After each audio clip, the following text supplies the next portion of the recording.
are live. Welcome back to the On3 podcast, everyone. Today, I have myself, my co-host Naveed as usual, and we also have two of our friends here today, Luca and Alex, who are the co-founders of Acclerate AI, an agency specializing in developing AI agents to automate employee processes. So welcome to the pod. Thank you. Appreciate it. We'll be right back after a quick word from our sponsor, Searchless. Searchless is an AI-powered interview platform designed to help companies make faster, better hires by automatically interviewing every applicant. This isn't just a screening tool, it conducts in-depth interviews with deep subject matter expertise. No more wasting time on unqualified candidates. Plus, Searchless provides tailored feedback to all applicants, enhancing your employer brand by giving rejected candidates the feedback they rarely receive elsewhere. As a special offer for our listeners, Searchless is offering 20% off their normal pricing. Head to searchless.ca/on3 to claim your discount. We've been trying to set this up for a while, and we finally got you guys here. So super excited. You guys are like two super cool dudes that I met actually at a networking event. You don't say. I don't know if you guys watched the previous episodes, but this guy's like the guru of networking. He just I really am not, but yeah, I enjoy meeting people. So but I'm glad I met the two of you. So I'll just give the floor to you guys a bit. Just why don't you just introduce yourselves and just talk about what you do and who you are. Born and raised in Ukraine. I've been in this beautiful country for about 2.5 years, I think now. Like I was reflecting recently on, some of the things that like happening in life, and sometimes like, you might live like 1 year, like 10 years, and sometimes like it's just like, 1 second. Yeah, so a bit about me. I worked in IT for, implementing different data projects, IT projects for the past, I would say like 6 years. And when AI not came about, but like when it was like a hype of AI, ChatGPT came out, he was interested in this area. That's where idea of Acclerate AI kind of came from. And yeah, since then, it's a pleasant journey with Luca. We have a interesting story how we met. But yeah, so far so good. Excited for the future, and looking forward to share more moments and cherish relationship. So yeah, For sure. Yeah, so Luca Buccilli. I'm previously a management consultant. Started my career in Shanghai, China, actually. When I was really? 24, yeah, I lived there for just over 12 months, and I got out when COVID happened. And yeah, for the last 4 years, I've been a management consultant, so working with Fortune 500 companies, essentially just helping them on their strategy. Most people ask, like, what does that mean? It's basically like every company has like a strategic priority list of exactly what they want to get done, whether it's cut costs, raise revenue, and they kind of ask people to give them suggestions and opinions and answer their kind of question marks on how should this be done and should we do it in the first place, and what does the reality in this space look like in 4 or 5 years from now. And then I saw the opportunity in AI, and I knew Alex had recently started something about 2 months in, and I don't think that idea is exactly what we do now, and it's continually iterating. And what's funny is that the night we met each other was the first night that Alex and I pretty much got together to run the business together. Really? yeah. And So I met you guys at the very us two together. It was like basically week 1 or day 1. That was the first networking event Alex and I ever decided to go to, which we realized we should have never gone to networking events to try and find clients. But those are the ups and downs of figuring out how you should run the business, right? Yeah. So yeah. That's really cool. So yeah, I mean, Alex kind of alluded to it. So how did you guys meet? It was a funny story because so I lived in Denmark before coming to Canada. Yeah. And it was a COVID time, so like everything was closed. But I found this like Krav Maga, it's a martial arts classes there that was like they had classes outside. So that's why, you could go there, like everything inside was closed. Yeah. And I was just like going there and I really liked it. And when I came to Canada, I was like trying to find the Krav Maga class in Toronto. And I found one. And I got injured like on second or third class. And I was like, I should like find something lighter to kind of recover and then get back to Krav Maga. And I was like checking for like different martial arts. And then I found the jiu-jitsu, which I like knew nothing about at that time. And then I went to this gym, relatively close where Luca lives and I live. And yeah, we met there, and we actually like we stopped going there like probably like how many like months. I think after the day we met, we maybe saw each other at the gym 2 more times. But Yeah. we had like connected off of the gym like after the first time, and I remember I paid for 3 months of the gym, of which I went maybe once, and that was because I spent my whole summer in Montreal working with a client in my Yeah. team there at the time. So yeah. I, Like, I would none say you of still us. got your money's worth. You guys like Yeah, met each other absolutely. at Like the I'm gym. I'm happy I showed up to the gym. But yeah, I remember I was like I think Alex and I were paired to do some grappling exercise, and I was Yeah. like, "Are you Brazilian?" Off of his accent, which is not a Brazilian accent at all. And then he was like, "No, I'm Ukrainian." I was like, "Wow, that's really far to left field," is the way I was guessing. Yeah. I thought I heard like because I have like some Brazilian friends, and I Yeah. heard some intonations of like the Portuguese Brazilian accent. Yeah. But anyways, Yeah, my accent is like a mixture of all the countries that I lived before coming here. So and yeah, that's how we started. Basically, that's how we got to know each other. That's a good way to meet a co-founder. It's just like Yeah, I was just gonna say. just like grapple on the ground. See Yeah, I who's got a good business fit. idea. Oh, man. So how does actually that come about? Like how do you actually come up to each other and be like, hey, wanna co-found a company? So it actually started with in September of 2023. Yeah. I basically got the idea that like Alex at that point was a close friend of mine. I had 2 other close friends, and we're all guys. And I said, we're all kind of facing similar issues in different angles of life, whether it's career, relationships, business, etc. Like mindset of like where do we want to be. And I said, we should make a group. And I made a group, and it was basically like kind of a men's self development group where one person, like naturally, we would all get to know each other and form a bond. But it was also like you have a problem that you're wondering how to solve at some point in life, and you don't know how to solve it. Maybe there's someone here who's either had that problem or is in the same problem, and they're a little ahead of you, right? Or they can share some perspective. And that's kind of how it started.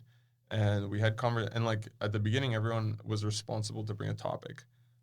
Mostly it was like a topic for learning. So So it's like a meetup group. Like you guys would just meet up and we would meet talk up about- once a month Yeah. at one of our houses. yeah, it's pretty like private. Okay. Yeah, we would meet up once a month at one of our houses, and then it was obviously to get to know each other and to share life experiences. But I was trying to make it productive, so I said like I think the first meetup, I forget what topic. Anyways, it was either the first or the second, but yeah, at one point I think he presented what he was doing, Yeah. what he was kind of experimenting with, and you can talk about it. And then I remember I presented on like real estate investment and like how to do multifamily investments and how to leverage That is so debt. cool. So Yeah. it was like I knew all of us have some skill sets, and all of us Yeah. also share maybe some similar problems that we can all talk about and figure out. So it was basically trying to be productive at bringing individuals together with different backgrounds and skill sets, but also maybe perhaps similar problems, and just Yeah. see like what comes out of it. Wow. So that's how we met. And Alex started talking about what he was kind of doing on the side of his job. And then I wanted to get involved in that. But this was over a period of like 4 or 5 months, Right. like kind of seeing each other Yeah. in these meetups and also in our personal lives outside the meetup. So what were you doing on the side? So I wanted to create a supplement assistant, like AI. Like AI agent was not a thing before. Yeah. Like ChatGPT came out, and everybody was like kind of experimented with the So technology. this is right after ChatGPT came out, right? Yeah, it's like at that time. Yeah. And I was like, man, I like, I take a lot of supplements just because, I do a lot of sports, and I try to have this, nutritious diet, and like I've been taking them for quite a while. Yeah. And it's like, it's quite complicated to know like which exact supplement you need. There are like so many different like variations of certain like vitamin and something. So I thought like maybe there's a way to like leverage those like LLM models to help people to choose the best, supplement based on their need or problem. Mhm. And I was like, yeah, like I'm just gonna. So the idea was like to get all of this. There's like a huge research library of publications in US, like public one. So like I wanted to like get all of this publication and use it with LLM to give recommendations for those supplements, and this is what I was working about. Yeah. And I shared it with with Luca and with the guys, and they were curious to know more about AI and. Yeah, and I remember like at that time I wasn't gonna necessarily jump into that, but I wanted to get out of my industry. Like, I just like, the job became repetitive, even though it was always a different problem. The approach to solving the problem was more or less, it was always like similar frameworks.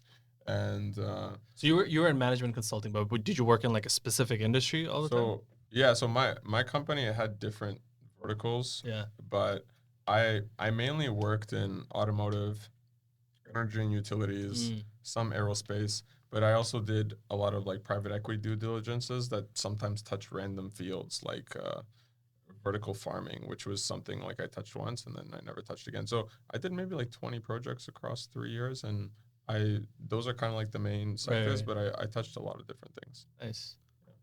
So with you guys both working together off like that idea that you had on the side, did you guys get it together in terms of, getting up to Accelerate AI? Was it the idea or like both of you working together? So it's actually changed. So that started. So I was working at that time at a private equity firm as a data scientist, Mhm. and it was like something that I was like kind of thinking about doing on the side. But then the kind of like the first shape of Accelerate AI uh, was developed later when you know I just realized that the product is probably not the best model like Mhm. for me to pursue. And then What was the first version? so it was like Yeah. like I wanted to basically create a SaaS or like a Yeah. product. Yeah. But then I was thinking that it's probably better to create an agency that would like develop different Yep. projects for different clients because there are like Yep. so many needs in there. And yeah, I remember like we had a conversation with Luca in one of like cafes. I was telling to him that like I was kind of like laying more outlining like what was the vision, and do you remember something from that conversation? I remember that night, but I think we ate at 3 different places. We went to Cafe Landver, right? At Young and Bloor, and then we went to get pho and went somewhere else. So one of these Yeah. places that particular The time true when the idea came conversation through. came. Yeah, I think the idea was like, okay, starting a SaaS is going to take many months to possibly over a year, right? And like theoretically, you get your first MVP iteration in like 2 months. Yeah. But then like, at what point do you actually start making money? Much later, and you probably need a lot of development capacity, which costs money. So now you Yeah. have to go raise like seed capital, and now you have people telling you what to do, and people are putting expectation. And I think we were actually trying to just kind of own our own thing. Yeah. So we said, how do we get money as soon as possible, and we maintain ownership of what we have, and basically the runway doesn't need to be that long. Yeah. So we said, let's start an agency and like deliver projects for a fee. That was the initial idea. Yeah. And I think it was a very immature idea at the time because we didn't know exactly what we were going to deliver on. We kind of were like, we'll do anything in a sense, right? Yeah. Like we didn't really narrow down what's our offer. Yeah. And it's still evolving, but it's become a lot more concentrated. Yeah. I think since the beginning it was kind of like more like, well, AI agent was not a thing before. It was kind of like text-based chatbots, like you see, on all of those like websites. There's a pop-up, and then you can chat with it. So it was like a kind of like a main center of the product, and then like all of the like AI automations that you can do with summarization, where LLMs basically kind of like shine on. But it like changed a lot throughout those like months. Yeah. I mean, yeah. When I first met you guys, which was probably like at this point, like 3-4 months ago, even more No, it probably. was March. I remember because I was like, okay, like I was pretty much mentally, I was over with my current job. And Alex told me I was going to a networking event to like try and find business owners, right, who would have a process that he could implement something for. And I was like, cool, I'm going to come along. Yeah. And then that's basically how it started. Yeah. And that was in March. So that was in March. So yeah, so like 6 months, 7 months ago ish. Yeah. Oh, we're in October. Coming on to 7 like months. almost 9 months. Yeah, soon, almost. right? Yeah. So so I think I remember at that time you mentioned something like that where it's like, oh, like we're gonna build like AI enablements for like any and every company. So like how has that changed? I guess in speaking of that, also let's talk about Acclerate AI. What exactly you guys do? Yeah, so that went through many iterations.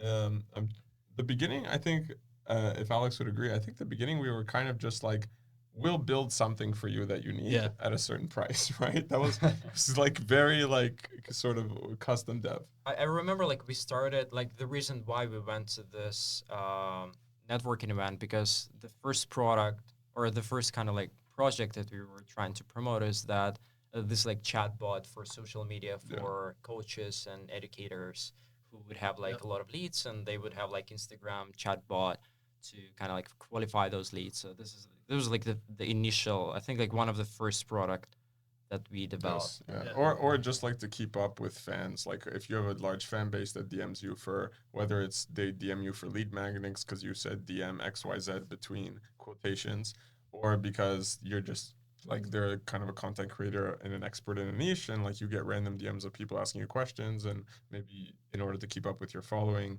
you would want to automate something where it can just pull from all the knowledge of whatever you've posted publicly, right? Rather than you either hiring someone in a low cost country to answer for you, or you answering yourself.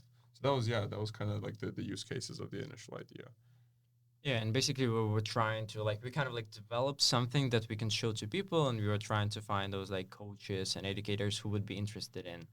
Didn't go that well. I remember like I was like trying the cold outreach on LinkedIn and Messenger and something else. I don't remember if I used email, but yeah, like nobody was kind of, I don't know, but probably like my messaging was like pretty bad. Probably like nobody knew about like AI and why would they need AI. So that didn't go that well as we expected. Yeah, we've made so many like improvements on even just like understanding the world of copyright and the world of like outreach, and there's so many tactics, and like if I look at the initial emails we were sending, like we sent a whole page. It was a very exciting page to read, but no one was going to read it, right? Because it's a whole page. Yeah. And even just like understanding like how do you hook them on the first line, how do you hook them on the title of the email, etc. If you do choose to go down that route. So we learned a lot. But from there, we basically like then started to look at more use cases for text agents at the time, because voice was just starting to get popular, but I think the technology wasn't exactly where we thought someone would want to implement it yet in terms of the conversational smoothness that the AI could deliver, regardless of what it could do in terms of custom actions that we could program. Like if someone has a hard time just having a natural conversation with it, like I don't think anyone's going to implement it. That was the general thought. Yeah. So we went and did text. And at that point, we were looking into qualification processes. So a lot of businesses, they want to qualify you as a customer before actually booking the call with you. And sometimes that's done over chat. So that was sort of the next iteration of what we were looking to try and offer. Yeah, so we basically like experimented a bit. Like it was always kind of like there was like always an urge to build something, because it was like I was following so many of those AI newsletters, AI, gurus and all of this like people, and they like come up with like a new thing that is probably a revolutionizer, a game changer. So it was always kind of like new things, and you kind of, I think, like looking back, I think we should have probably like stick to one thing more rather than we should have niched down. It was at the beginning, it was tough to understand what was going to be the niche. Yeah. And in terms of like, do they have a need for it? Is there a pain point? And I think just naturally through the process of going through these changes and speaking to customers and leads, we eventually figured out that one, there's a lot more, it seemed to us, at least with our anecdotal experience, there's a lot more demand for voice agents. And two, most of the use cases, which is what we work on now. So essentially now, we pretty much, if I wanted to really simplify it for someone, we build a digital employee that can conversate, engage, qualify, follow up, and support your customers and leads through voice or text applications. But we've seen that the market usually comes to us for voice a lot more than text. I'm not saying text is not that relevant. There's a lot of big companies doing it, but voice seems to be something that people have been really interested in since around May of 2024 that we've noticed at least. So when you say voice, is it like people are calling in? Yeah, like so a kind of call center type of way, and then I can tell you probably the use cases that we see the most often. A lot of home service businesses, plumbing, electrical, cleaning, pest control. They always have a number to call on the phone, right? And there's going to be someone answering on the other side to basically try and qualify you on a set of criteria, like what's your problem statement and can we serve it? And then maybe they have other criteria like, are you within a certain distance of where we operate, so on and so forth. And then at the end, like they're going to book an appointment or another call. Usually it's like a physical in-home appointment in a calendar. And so we were automating things like that. That was kind of more on the inbound side. Then we also saw on the outbound side for sales teams, most sales teams have also qualification processes. They don't like to call it that with the client, but there's always going to be someone that's going to reach out to you at first to basically figure out like, are you worth sending to the next person to try and sell, that's going to sell you, right? Or it was also that, for example, we talked to a lot of property managers and leasing companies. They have their processes of like how to get someone in a unit, but at some point, a lot of people they ghost them, right? Like they did the pre-qualification survey, then they went to see the unit, and then they just ghosted them. Yeah. And there's a gap there for two things. One, the gap to follow up and be like, hey, we thought you were a great fit. We'd love for you to actually proceed with the formal application because you can reduce days on market for the client, the landlord or the property manager. At the same time, they wanted to use that as an opportunity to get data because they thought if someone can call the person who ghosted us in the process after they saw the unit and ask them what they thought about it, one, it would make us look like we care more as an organization, and they might want to actually live in units that are managed by organizations that they perceive care more. And two, we can get data to understand what can be changed about the unit. And if we get enough data, that we can convince the landlord or the property owner to make those changes to make the unit more marketable. Because usually you would get like a text after you see the unit to say like, hope you apply, and like, what did you think about the unit? But like, no, realistically, we know like we never click the 1 to 5 button, or we never put in like subjective commentary on what we thought about the unit because it doesn't benefit us. But they thought maybe if there's a touch point through a voice interaction, someone's naturally going to be more inclined to respond, potentially, right? And so this is what we've been seeing a lot more in terms of demand. So it's been inbound cases, but also outbound, and they've kind of changed. They've been similar in terms of qualification, but outbound has been also in the forms of like follow-ups. And those follow-ups can either trigger custom actions, or they can gather data, or it's just to remind someone like, hey, we hope that you go into the next step of the process, whatever it is. That's a very interesting use case. I'm curious, like when, let's say, how's the adoption like in terms of like for customers, like when they get a call like that, let's say from like a voice AI, are they receptive to it, or are they like, why am I talking to a robot? Can you even tell? Yeah, we listen to recordings. We know exactly how they especially like in the time of maintenance when you like to deploy the the product, you need to kind of like check how it's performing. And like, you know, it really depends on it depends on the industry. It depends on where exactly they use it as well. Like for example, like one of the project is in commercial truck washers. Yeah, but it's like Idaho or it's Iowa. Like it's a small town in Iowa. And we've noticed that a lot of people don't like to talk to AI. They're like, we would like to talk to like representative.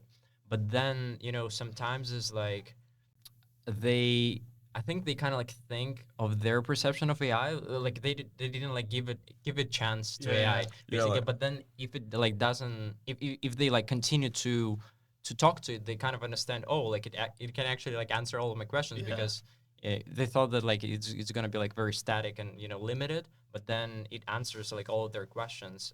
So it really depends. Yeah, I think we're at a point where, and this is just naturally going to play out through like people becoming, they're behaviorally more used to speaking to an AI or conversating with an AI.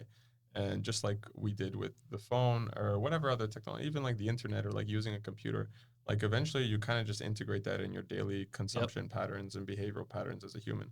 So I think probably in 3 to 5 years from now, all of us will have had at least like a touch point with an AI phone agent once a quarter, right? And once enough quarters go by, you kind of realize how you should interact with it, and it will get a lot better with interacting with you. So probably you won't even have to make any cognitive adjustments into like how you decide to speak with it. Like just because Alex and I tested so much, we generally know how to speak in a way that optimizes the way it speaks back to us. But that's just because we played around with it so much. Most people don't, and our job is to try and not have them think about that because they're not, right. They're not. They're just going to do whatever's convenient to them, and we have to make sure the AI voice agent is as convenient to them as possible. So it's been interesting, and I think there's a lot of things. Typically, after we deploy a project, that's the phase where you can kind of figure out like how do people actually interact with this thing, because the business owner has an idea of how they believe it's going to interact with it, and then once you actually deploy, you figure out what are people actually saying to it, how are they expecting it to deliver a certain service, right? And then you start realizing like, okay, we need to re-engineer the prompt a bit this way, or like we need to add like sometimes the business owner, he wants to deliver information in a very specific way. And then the AI might go on a monologue for 15 seconds, but that's not a normal way that someone would conversate, right? So then we make suggestions like you should rechange the knowledge base to kind of parse the information like this, because either you're going to lose the person in the call, or the person might just like disengage, right? So there's like a lot of things that you kind of just learn after deployment, and it changes per use case. Like like that use case are truckers calling in a truck wash, a commercial truck wash facility to get their truck washed, right? They have different needs, and also they come from like a very different sort of buyer persona in terms of like who they are as people and how they're going to interact with this, versus like someone who's getting followed up on for leasing a unit in Toronto, which is like a major metropolitan city, who might have a different type of persona as to someone in a smaller town in the Midwest, right? For sure. Oh no, I wanted to go back to that topic of you're saying, you know, I think one of your clients or was real estate based, and you've also had a bit of experience in relation to that. Have you seen like an increased use or closing of that gap of AI technology being integrated into the real estate market, just because it's such a hot topic in the GTA? So I can't speak on all technology that uses some form of like machine learning or some form of generative AI, because I think it's being used probably in a lot of their systems, but specifically in voice application. I'm not sure it's being. I feel like we're at this point where most of the market is not even fully aware of what exists, or they're aware that like, yeah, there's some talking robots that exist out there, but like Exactly. I feel like people outside of tech are still not completely in the loop. Yeah, it's like, what do they do and how can they help me, and is it relevant to my business? I don't know, right? But I think maybe in 2-3 years from now, I don't think everyone's going to have one, but I think another business owner will have by that time encountered enough of them to think like, I think I should have that in my business. Like, I think I should go figure out how I could put that into my business. And I just think we're maybe like 24 to 36 months out from that point. The rate of change has been super quick, and also like with the new voice models like that are coming out with that OpenAI releasing, they just keep getting better and better and better. Like I was having a full-on conversation with one of them at this one point when I was like feeling sad or something. I was like, "What do you do with life?" Honestly, that was an interesting use case that we didn't pursue, but I really thought like generally like I think it's statistically proven that like mental health of the average person, and you know there's different stats for whether you're a man or a woman and at what age in life you are, but we're definitely doing more poorly than we once were 50 years ago, and we can talk about like what are the different root causes of that. But I thought like and I think like a lot of people are missing advice in life, right? Like they don't have a place to get good advice. And I thought like there's a bunch of good advice that you can find in books, whether it's like philosophy books, business books, mindset books. What if you could jam pack that into like an AI, put a persona on it that you would like to hear from? Like if it's like some person that needs like a male figure in their life, then they'll go to that. If it's like a woman that wants to hear from an older woman because maybe she's heard enough from men, she could like put that on it and then it could cater. Then you also kind of get subjective because like everyone has what they would define as like appropriate or good advice, and that also changes based on what you want to hear, right? But yeah, I've seen companies start that. I don't know how far they are, but I'm sure in the future someone would pay like $5 a month subscription to have like basically this kind of psychoanalyst, psychologist, therapist. In a sense, right? And I don't think it can be super prescriptive, but it can at least maybe give you advice. Like it could pull on 100 philosophy books if you think that that's advice that you would want to hear. Right? It beats like $200 per session for an actual therapist. For sure. Yeah, I think like people, I don't know if you heard about like character AI. So basically, there was either like a main developer in AWS for AI in AI department, like who left the company, or it was like in Meta. I don't remember like in which company, but like he quit and then he like started this character AI, and it's basically like AI chatbots for any kind of character that you want. Like you can talk to like Marcus Aurelius, you can talk to like Elon Musk. So he created the whole thing. It's pretty interesting. Like I played it like probably like half a year ago. So you can like talk to. So they have like the knowledge of this person and kind of the voice and. I mean, this might be getting into like more of a philosophical discussion, but like I wonder like if that increases or decreases loneliness, because I'm like I think it increases. Yeah, because you're talking to like, yeah, it might be like someone who's smart, sounds really smart, but then at the end of the day, in the back of your head, you know you're not talking to a real person. So yeah, it's like but I do feel like that's where the world is going though. Yeah, and to be honest, even though I talk about it in an enthusiastic way, I Yeah. also think it's to a degree sad if we let Yeah. it become our true reality, right? Like I Uh-huh. like engaging with people, Yeah. and I realize even building this company, like we engage with people a lot less in a live perspective, right? Like we're always on our laptops for the most part, and I realize that I think it's sad to think that at some point the voice will get really good. It's not only the voice, but like its ability to engage in Yep. naturally generated conversation. So it's going to put in ums and pauses and Yeah. ahs, just as you would, right? Yeah. And But like it's to already really good. So can you imagine like 3, 4, 5 years down the line? exactly. And at that point, do you like if you're lonely, if you're a lonely person, or if you just want someone, do you care, right? Does your mind kind of just like skip past and want to Yeah. forget that reality of it and just feel convenience and comfort in the Yeah. service it provides you? And I think that's sad because that kind of disincentivizes us from going out of our house. Like sometimes I tell myself like we need to go meet more people, just also just for like our general mental health, Yeah. like engaging with humans on a natural daily basis. Like if we think back 50 years ago, like in our grandparents or parents' lifetime, like you would just talk to natural people in your community. Like you'd go to the bake shop or wherever, like you go to the what's it called, the butcher, and talking to these people. Although it was theoretically, like if you look at it, it's like those weren't meaningful conversations, but the grand scheme of the sum of that was actually meaningful to your mental health on a Yep. daily basis to just engage and exchange with people. Yeah. But I do sometimes wonder if AI does get good enough where it's pretty much like exactly like talking to like Alex, let's say, right? Does it still count as like not talking to a real person? I mean, again, very philosophical discussions. I remember I saw this ad. It was a piece of content. It was basically two generated AI videos of like news anchors talking to Yeah. each other, and then I think most people didn't realize like they're probably not that smart, and they were having a philosophical discussion on their Yeah. existentialism Oh boy. as like AI characters, and Yeah. they like realize that they don't actually really exist, and like Yeah. his memories, like the male news anchor's memories of like having a wife and kids that he talks about Yeah. in his news anchor show isn't actually true, that they programmed into him. And part of me also part of me is thinking like most people don't realize like all that was coded, like they can't go beyond that conversation. Yeah. Like that conversation was specifically fabricated Yeah. to happen as it did. But one day, like, yeah, it's just interesting how far it can go. And I think at the end of the day, even though we're in this business of creating kind of like utility based voice agents, I don't want to take society further away from just being naturally human.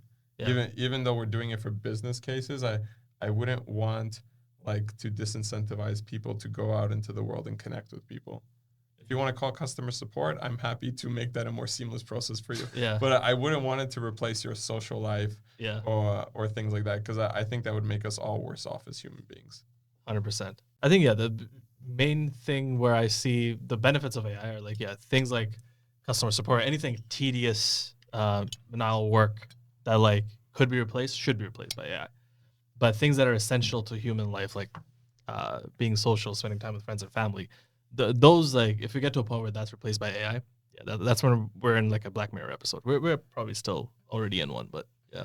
Yeah, for sure. Like it's so like I saw the other day on the news there was a case where there was like a scandal somewhere in the US and in the school that the headmaster of the school, like there was some kind of like recording of the headmaster saying something, and eventually like it turned out that it was like a AI faked, like somebody fabricated it, and it's scary because like right now like with the level ups and all of this like all of these platforms you can like with 3 minutes of my recording somebody may create like a audio recorded that I'm saying something that I have never like told, and it will affect my life because like I think she was like she was put on leave for like 2 weeks where the investigation was going on. So like sometimes the cases are crazy and like we don't have like some systems put in place or regulation like right now. Like it's kind of like you're just figuring out on the way how to deal with it. And like partly it's on the on the technology providers that do that. It's their job as well to kind of regulate that, but it's also like legislative and all of like governments that are kind of like trying to catch up with all of this technology. But I mean they're doing certain things. Like I've seen all of this like Mark Zuckerberg and Elon Musk like being in front of Congress and like explaining. But I think there's so much to learn there. And Mark Zuckerberg might himself be an AI. I don't know if you guys saw his transformation. The man with like the curls, the chains, and everything. He's like full on. It was like a bad boy Mark. I think He started doing jujitsu as well. That's what transformed him. The Yeah. MMA, yeah, he's just by kind of watching from afar, like you see pictures and stuff or a video. I feel like he got into the MMA community, and also like politically, he very much supported a certain narrative of politics, etc. And I feel like just getting into a community that naturally has personas that aren't fully aligned with the narrative of politics, I think like he slowly appreciated like physical sports and like kind of camaraderie among men, which maybe he didn't fully grow up in, right? And I think also they didn't, right? I think also they didn't appreciate when maybe like he was censoring his organization was censoring certain things, or like they were pushing certain voices more than others. And maybe like suddenly he wanted to fit in more with that group, right? The UFC group, all those guys. And maybe that's kind of changing him in a lot of ways. And it's interesting to see that like even people who are at a very high echelon of society, this is my hypothesis, to want to be accepted, or at least have their mind open by people that they respect, not because they're at the same echelon of society, but because they do something that they find valuable, which was maybe at the beginning like combat sports or whatever it is. And then that transferred into a mindset and politics and many other things. So it's interesting. I wanted to go to that point you were bringing through. Do you think there's been, you actually noted this before as well, you think there's been a shift in like the spectrum of like masculinity and femininity?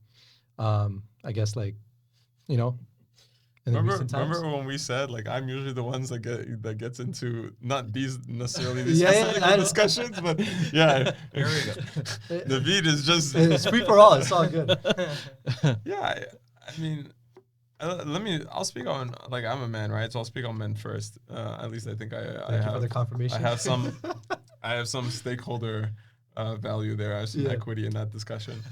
If I compared even myself to like my grandfather fought in the Second World War from 19 to 25, and like that changed him for the rest of his life. And being like an immigrant to a new country and not knowing the language and building life off of scratch, and like we can also say that economic conditions were different. You can say there was maybe more opportunity, less red tape, less legislation, but nonetheless incredibly difficult. And I think the things that average men had to go through such a long time ago made them much more resilient, much more capable. I don't know if more capable is the right word, because I think we have capabilities in our modern day that our grandfathers and even our fathers didn't have. But yeah, I think generally we've regressed more as a society on at least I'll speak for men, like we've become more feminine for sure. I can say like I'm not half the man my grandfather was. I would like to be, but like life hasn't given me the circumstances to have to go through those things. I've gone through my own battles, as we all have. And it's hard you can't compare apples to apples to anyone's battles, but nonetheless, I think they had it harder in a lot of ways. But I think we're also facing a lot of modern day challenges with like there's a lot of ideology wars going on in our society right now, things like that, and that's maybe something that they had to deal with less because they didn't have access to the web, right? And there wasn't constant inflows of information coming their way. But I think like men have become more feminine, and you see it also in the data, right? They say like we've lost approximately 1% of our average testosterone running in our body for the last 50 years per year. So they say like theoretically we have 50% less testosterone than men 50 years ago did. And you see it in certain environmental factors, like there's a lot more pollutants in our daily lives, like there's a lot more estrogen in water because you can't filter estrogen out. Why is there estrogen in water? Because of birth control pills, right? It comes out in the urine, and our wastewater treatment plants can't filter that out. So naturally, that's causing effects on men. It's also causing effects on women. Like apparently, the stat shows that women are going through puberty in North America a lot earlier than any other country. And part of that is because we have more estrogen in our environment. Estrogen also comes through like plastics, like BPA and stuff like that. And it's just generally interesting to note these things because it does change the way we behave and evolve as humans relative to, our grandparents and the generations before. Alex, what do you have to say? I agree. I mean, I agree. I think there are like many factors, and like, as Luca mentioned, like life was different. Like life was much hard. I mean, again, it's kind of like it depends like where you grew up. Like in different parts of like right now we have the like full vision of like what's happening in every small town everywhere around the world. Like we didn't know about it before. Does it mean that we didn't have as many problems? I don't know. Maybe they were not aware that like, there's a war of tribes like happening somewhere like before. So like there are different factors that affect you know all this you know upbringing. But yeah, like I agree. It's there there are like certain trends that you see that you know that there is shifts in masculinity and femininity, and something is happening here. And yeah, I think you see that there are aftermaths and results of those shifts. Like people are in relationships less, like average relationship lengths last not as long. Like divorce rates are up, right? Like very high, right? I think it's like 50% of the first marriage will fail and end up in divorce. Then it's a higher percentage for the second, and it's like close to I think 75-80% for the third, right? So obviously it's not getting any better, and people aren't getting wiser along the way. But it's just. And this wasn't the case before, right? So obviously there must be underlying foundational causes to this, and I think we have touched on some of them, even just briefly, right? Yeah. How much of that do you think is attributed to social media? The shift in men becoming more. I think it was happening even before social media. Like social media is a phenomenon that when I signed up for Facebook when I was 12 in 2007. Nice. Yeah, maybe you guys can also relate to that, and Alex as well. But I think like even watching movies, like I think movies are communicating kind of stereotypes of what a relationship's going to look like and how you should behave as a man, how you should behave as a woman. And I'm not also talking about movies from 1950. I'm talking about movies from the 80s, the 90s. And I think even then you started to have cultural shifts and changes. Like if you look at the hippie movement, that's one of the movements also that kind of think started changing the definition, the rugged definition of what is a man, and the more hyper feminine definition of what is a woman. And so, I think a lot of marketing, even for products, like I think the way they sold cigarettes to women at first was like a way to fight the power and fight the men, right? And fight the supposed oppression. And I think there was oppression at those times. Today, I don't know, my opinion is that it's not necessarily the same thing that people believe we're fighting as of 60 years ago. But yeah, so I think anyways, to like kind of package it, I think it was happening before social media. I think social media has heavily accelerated everything because you just consume everything at a much higher rate. And that's part of the reason why I left my phone in my car, right? Yeah. I want to be like fully involved. Even like when I go to dinner with someone, like I want to turn off my phone because I know I'm going to check it and it's not going to help my experience at all, right? Yeah. I mean, when it comes to social media, it's definitely hurt our like ability to socialize, ability to meet people. Or even ability to stay in a relationship, because like you're in a relationship, but then you're bombarded by like 10 other IG models, and you're like, oh, this one's better, this one's better, okay, yeah. And you didn't have that. Like you wouldn't see like a 10 walking around on the street all the time unless you lived in like certain areas. But but that's the whole premise of it. Sorry to cut you off. The premise of social media was to induce or increase connectivity, with individuals. But now it's taken a back turn to that. Sorry, go ahead. Yeah, I think like the problem is like one of the problems with social media is like the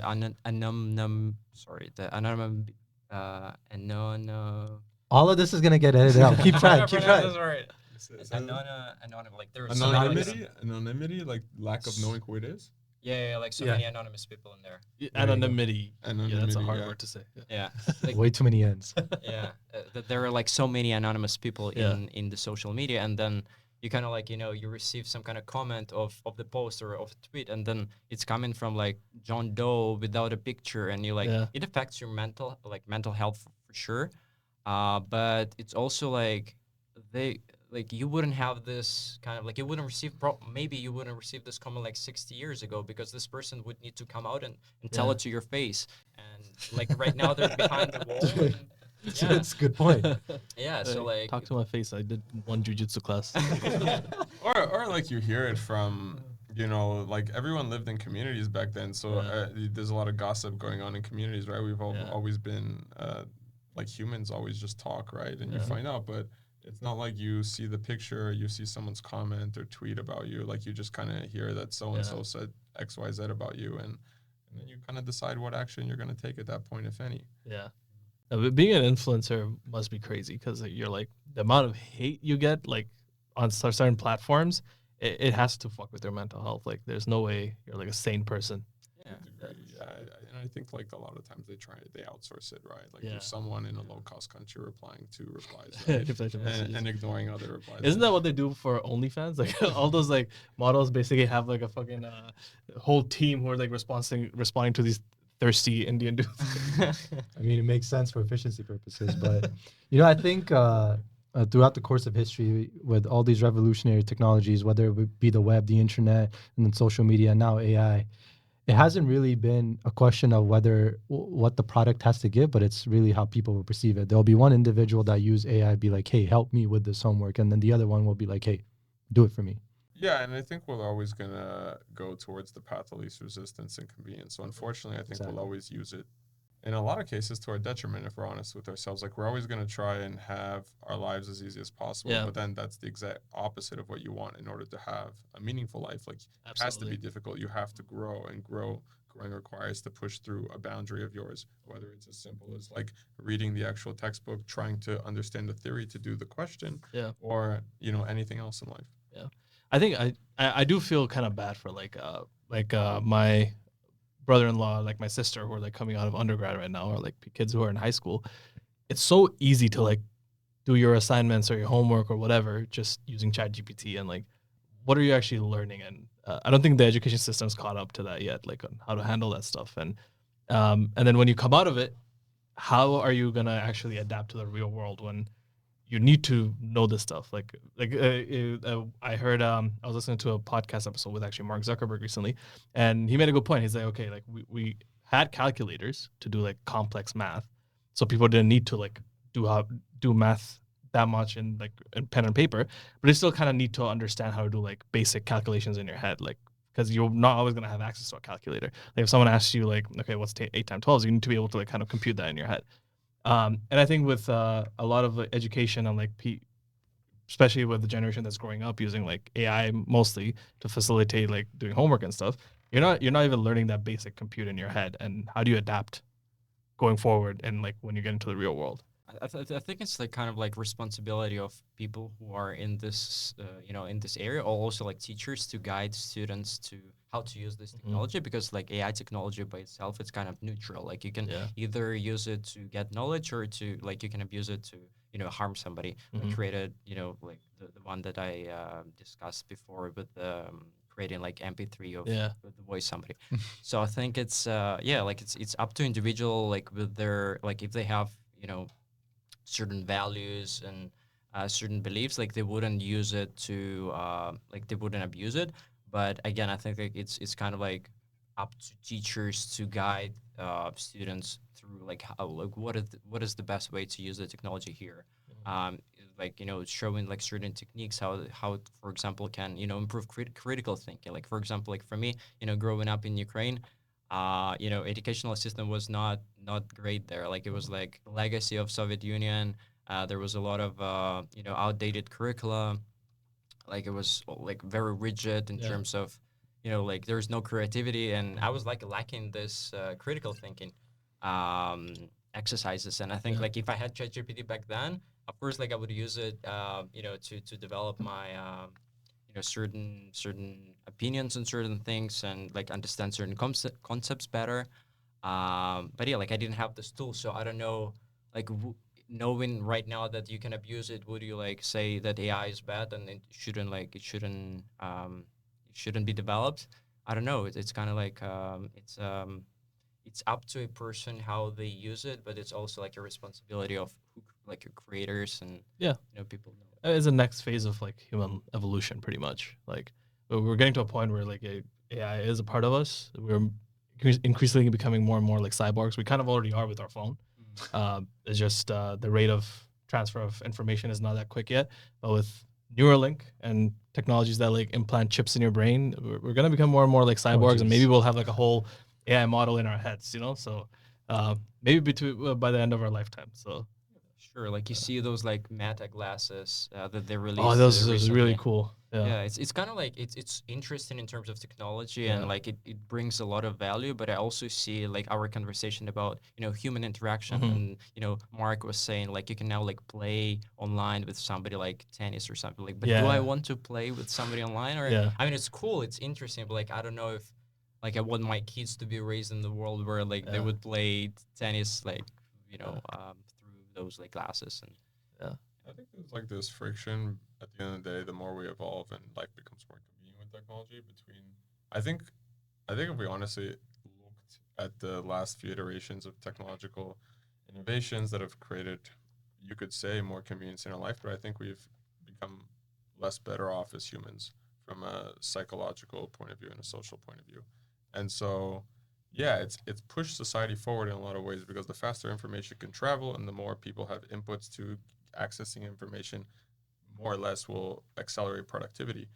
But you know, at what cost did we also sacrifice our own mental health, our own? And I think like you, I don't know anything about evolution that much, but how quickly does the human blueprint of like what makes a human evolve to not be damaged by the fact that the technologies like social media are not actually aligning with what we're meant and we should be doing to actually like you grow and mature our being, right? Like you have to have certain levels of socializations from a young age to practically just be able to deal with people in a normal way in social context as you become older. If you're void of those, like, will you achieve that level of social maturity at an older age? I don't know. And how much can the AI kind of provide an alternative to regular socializing?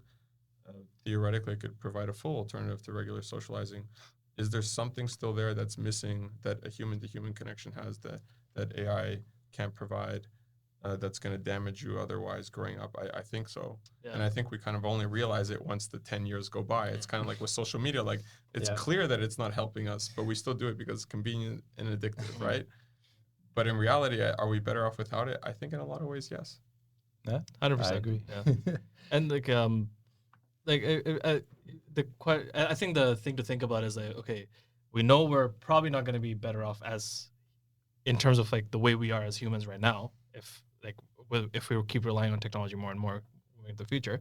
But what if that is like the optimized version of humans for the future, where it's like, okay, because our lives are pretty much determined by algorithms right now. Like think about it. Like if you're coming here, you're put it on your Google Maps, and it's an algorithm that's like bringing you to a place, and you're heavily reliant on it. You're on a dating app. There's an algorithm that's like matching you with like people who are close to you, and a lot of people meet their life partners that way, and then, and so yeah, we're already so reliant on algorithms, and maybe the optimized version of a human going forward is someone who can use algorithms to the best of their ability or like in the most optimized way. I don't know. Yeah, but it's also scary because, you know, all of the, like, for example, if I use YouTube as my, you know, knowledge consumption tool, like I'm also like algorithm that is, you know, recommending all of the videos that I watch there, like will kind of like define some of the, you know, some of the views that I might have. So, like if I see only content on like on a one like a point of view, I would think that maybe this is the only like true point of view, and it's scary because I don't have like, any control of it. It's kind of like up to guys on YouTube. Yeah, I mean, but that is what's happening, right? Like, it also depends on the platform you're on. Because I swear to God, if I'm on X or Twitter, I feel like I'm in a full-on like like Republican like silo where it's like all like I hate women and then I hate like deport the immigrants and shit like that. That's like all on X. That's all I see on X. That's and then I move over to like YouTube or like Instagram, and it's like more liberal viewpoints, and like that's all you see. Anything that doesn't conform to that is also like removed or banned. So a lot of times it's also like the company or the individual who controls the platform also controls your views on that platform, which is sometimes a little scary to think about. Yeah, I think like at the end of the day, we have to, like you mentioned, the algorithms are driving our decision making, attention, and essentially like daily behaviors. I think it also depends on like you said, the platform and what is that algorithm built to do. Like at the end of the day, the algorithms on social media or content platforms are built to keep your eyes looking at them. Yeah. And so they figured out like the way I guess humans' minds work is that typically they want to be fed the same thing they look for constantly and reinforce that view into infinity, and that's how they will keep their eyes on that screen so you can run paid ads. So at that point, is that the same type of algorithm that's giving you a GPS, right? It's different, right? That algorithm doesn't require you to keep staring at the GPS. Perhaps one day the business model will change, and it will, but yeah, and I think part of that is also related to like why we went on our survival course. We wanted to like it was very refreshing not being connected to your phone for 7 days straight. So before you get into that, like I was actually gonna ask you about that. So like you guys did a like how long was it? Like a 1 week? Yeah, it was 1 week, it was 7 days. yeah. 1 week survival course. Speaking of like connecting to our primitive nature. Yeah. So how was it? It was, yeah, it was interesting, great in a lot of ways. And I think it brought us back down. I felt like I was 6 years old, or I wasn't six in the 90s, but let's say 4 years old. I was still in the 90s. I was still four, and like yeah, you have the yellow maps, right? That giant yellow map page, and like that's how we got around. And mom and dad are like arguing in the car about like, are we lost? Are we found? Etc. Right? Are we on the right way?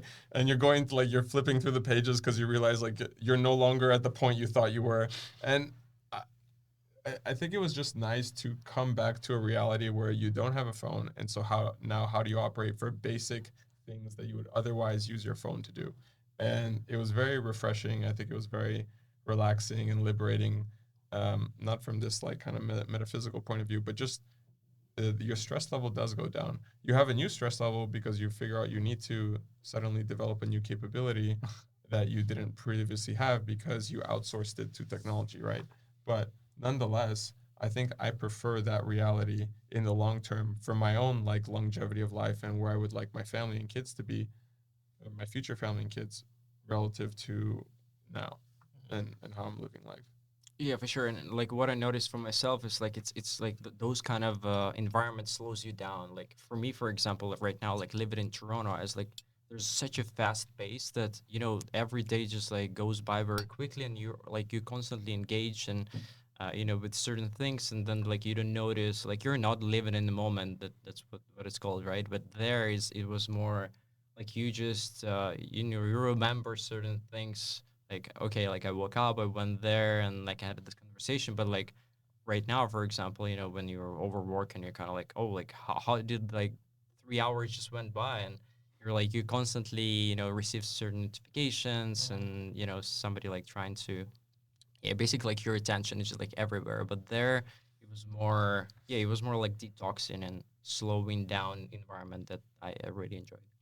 So you guys weren't allowed to have your phone or anything in there?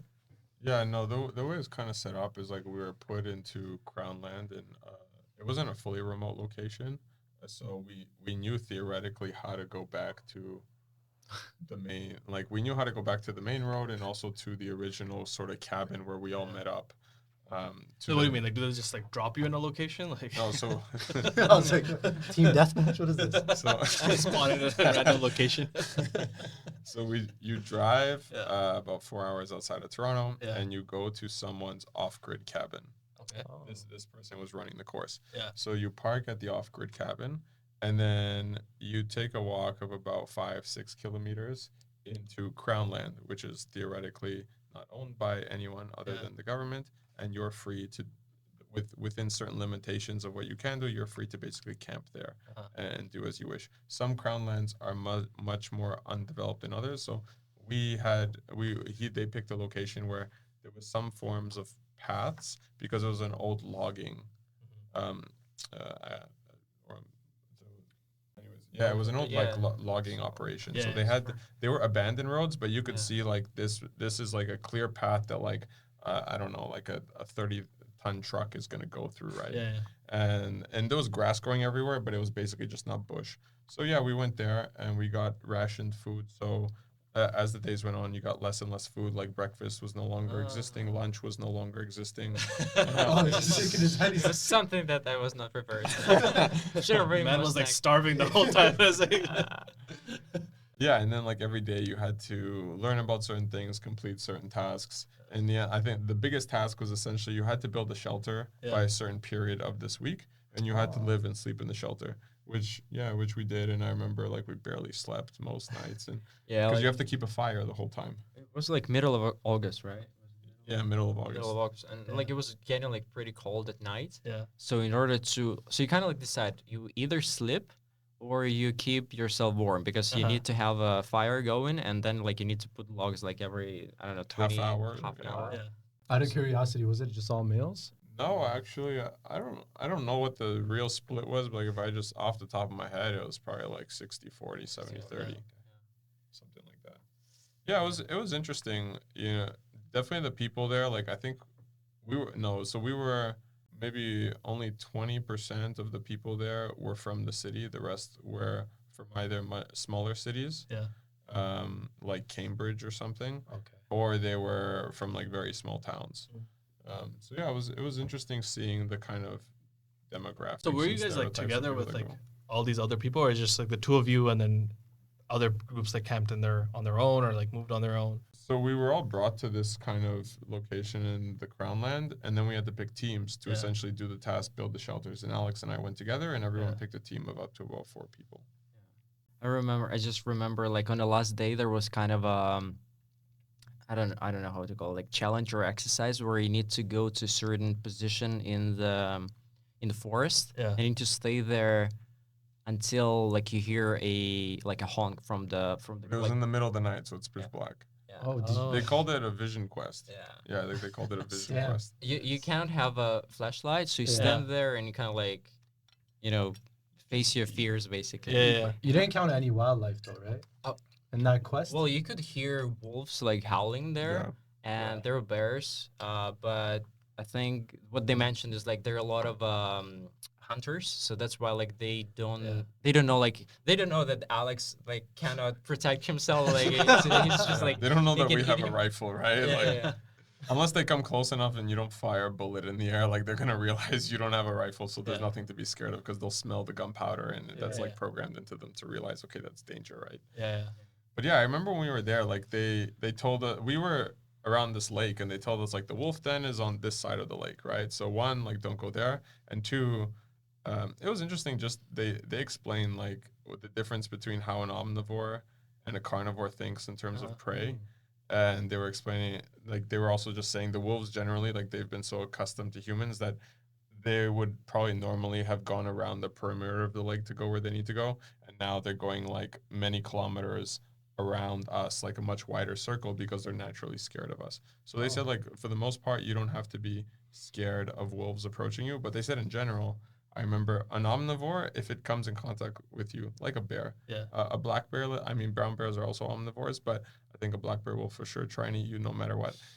They say it comes down to essentially them understanding if the ROI on like the effort, right? And I say ROI. That's the pitch right there. Can you imagine a bear just computing the ROI in his head? He sees Luca, is like, He's got a graph and it's like going up like a hockey stick, but then there's a dip and he's like, I don't know, I should do this one. So basically the bear is trying to figure out like, is there a chance that I become hurt in this exchange and trying to get this amount of energy in the source of food, right? And if there is, I should probably just go and find an easier thing to either eat or to scavenge for, right? Or forage. And that's sort of how omnivores think. Carnivores, they don't have an alternative option, right?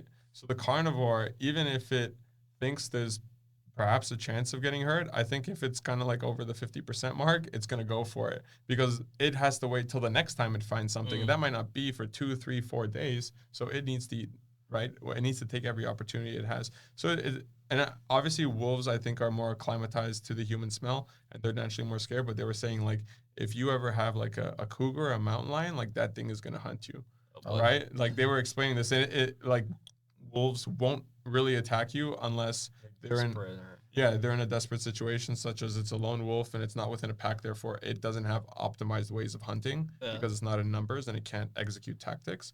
Or it's starving, right? Or like the pack is like within a famine, they haven't eaten for like 20 days, 30 days, right? it was just interesting. I remember someone. I think I saw a meme or something somewhere where like, yeah, if you're ever in a, like, a situation, make sure you have a fat friend, so that if you have to run, they can be the one in the back, and they can be the one that gets caught. And I was like, yeah, I'm done for. Honestly, being on that course really made us realize like how harsh nature really is, and like it's just the laws of nature are beautiful and also incredibly harsh. Like nothing owes you anything, and it's down to you to be capable and resourceful, and if you can't, like, you will perish. And that was a life we faced like 3, 4, 5, 600 years ago, right? Obviously we had some form of like agriculture, and like we had roofs over our head, but even before then we were still a lot more in tune with those laws than we are today. It was just interesting. And like some people there, they were hunters, and I remember they were explaining like, because they go out hunting all the time. Yeah. And they were saying, one of them even expressed the opinion, like he told me, he's like, I think most of the people here are useless. And if I was literally ever like in the middle of Alaska with these people, he's like, I would either ditch them or use them for food. And do you remember that comment? I'm paraphrasing here, right? Yeah. And you kind of like slowly start to see why, like, it's like, yeah, I guess to him that makes sense in a survival situation. Like in a survival situation, your mind, like all your kind of your etiquette and your, like your civilized ways of thinking all go out the window, because there's no more need to accommodate those things anymore. And it was very interesting. Yeah. It reminds me of the show. I don't know if you guys watched it, Naked and Afraid. Were you guys naked, by the way? No. We were none. We were none of those two. Oh man, yeah, no, yeah, I used to love watching that show, Naked and Afraid. I don't know if you watched it on Discovery. Not even close. Where you actually have to be naked, and then you're in the wild. In the wild for like a month. Yeah, that's a bit too close to finding myself or whatever. I was very motivated, even during those 7 days, that I did want to learn more survival skills, mostly like GPS navigation, or not using GPS but map navigation. A few things around like building shelters, bushcraft, like basically making tools out of wood, things like that, to just kind of help you with daily tasks.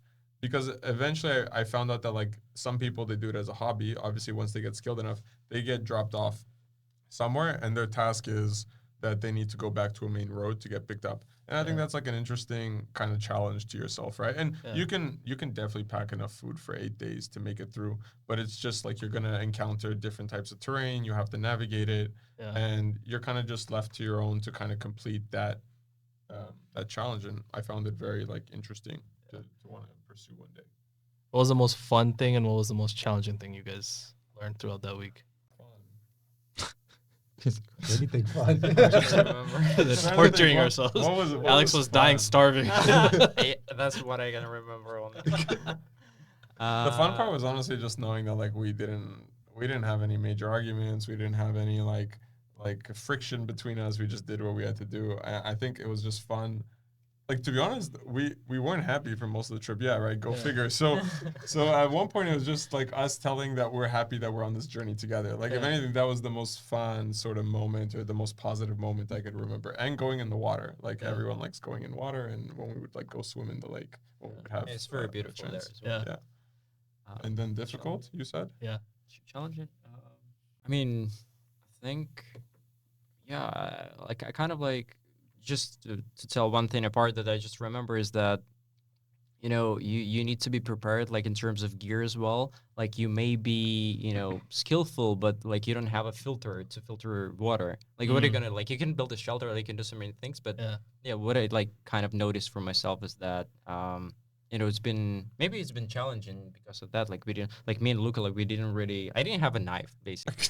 I was like, trying to find because the advertisement was like, bring these things on a list and the rest will be provided. And then you show up, and by what they meant was the rest will be provided is like they have one thing that 30 people can share amongst themselves. Oh, it's like a really old one. And they didn't obviously include that detail. So we were kind of, we were just surprised at that point. And then you realize that other people who've been in this game longer and been doing these things, they have all their stuff. So they know, like, just come fully prepared, right? Regardless of what it says.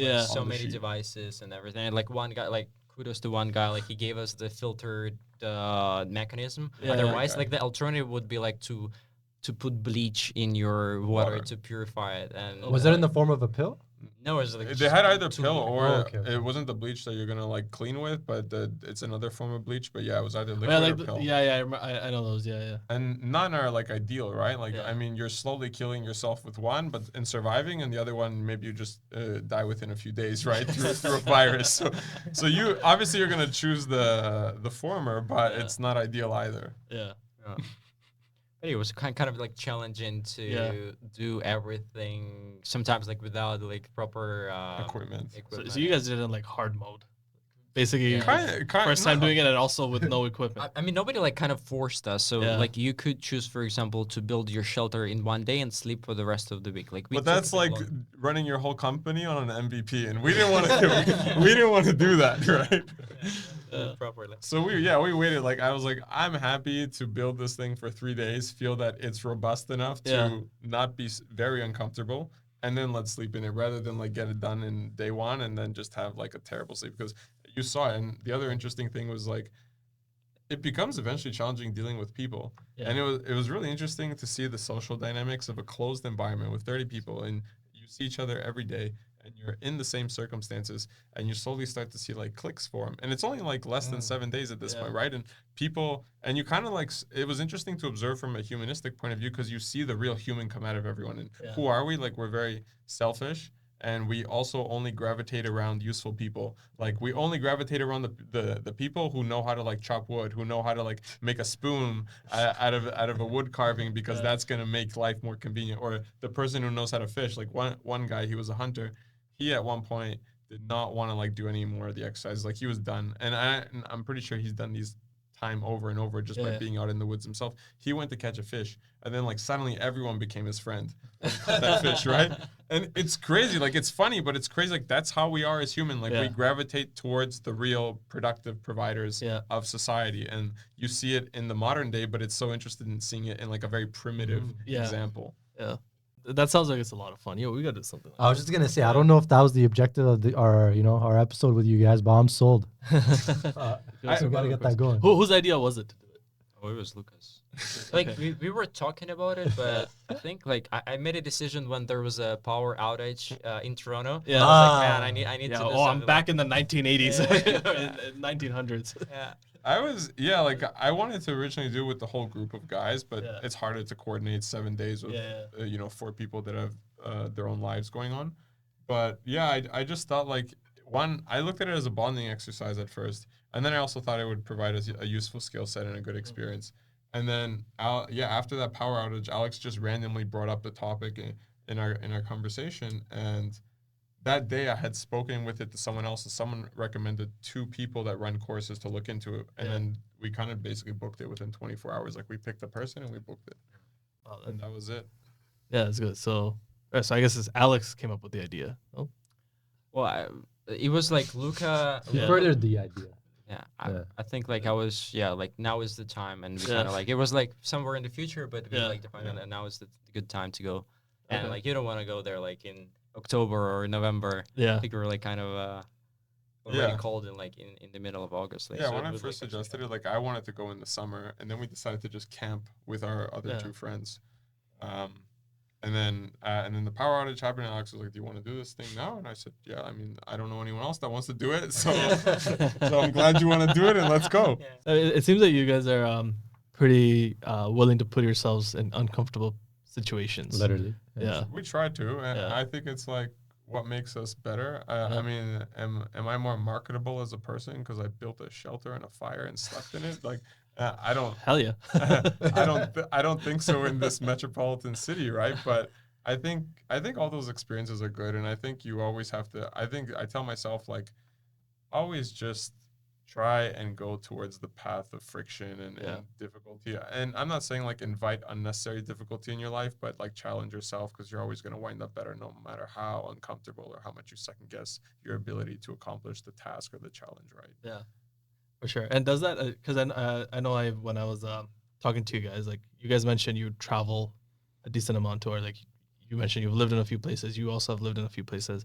Does that factor into that as well, like putting yourselves in situations to like prove yourself where you're not necessarily in your comfort zone?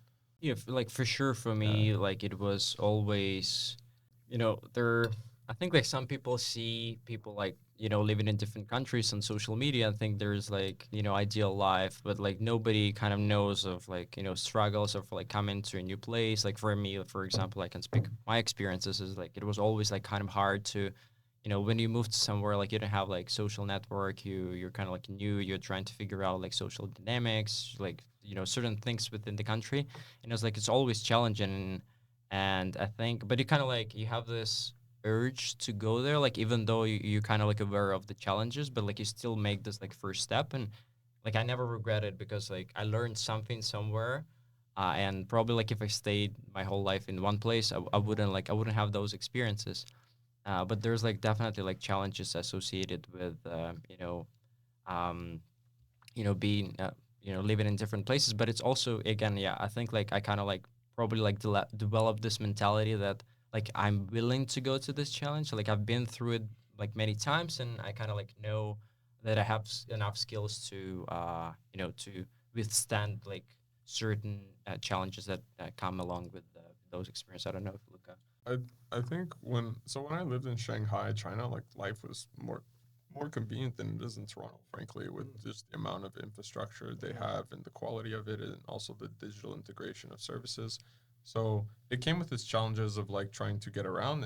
That's a language barrier challenge, and then you have some cultural challenges. But that's just you not being ignorant and not recognizing the way of doing. Right? You can. I don't think none of those things to me were challenging. I think my hitchhiking trip when I for 90 days across Europe, I think that was me trying to challenge myself at 21 years old. Oh, wow, so 90 days? Yeah. But when you say hitchhiking, you mean like just like a Me and my backpack? thumb. Yeah, your backpack, a thumb? tent, and a thumb.